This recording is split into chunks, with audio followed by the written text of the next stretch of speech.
পড়াশোনা শেষ, এবার যাচ্ছি বাড়িতে। আর এত এন্ড ব্লগ আমি না করে পারলাম না। তো কটা বাজে এখন বাজে হচ্ছে 12:30, আর আমি যাচ্ছি বাড়িতে। ভেবেছিলাম পিকনিক হবে, পিকনিকটা হচ্ছে না। তার প্রধান কারণ হচ্ছে বাবা অফিসে যায়নি। তো লাস্ট টাইম কিছু বলার নেই, কি বলবো, অসুস্থ বাবা, কি করবো, কিছু করার নেই। তো যাই বাড়ি।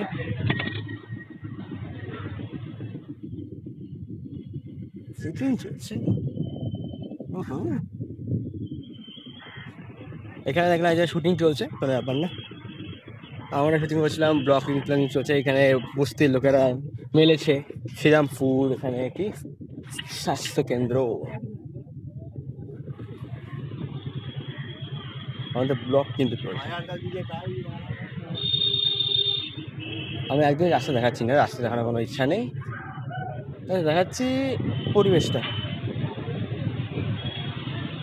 চলো আবার দেখা হচ্ছে ওখানে গিয়ে।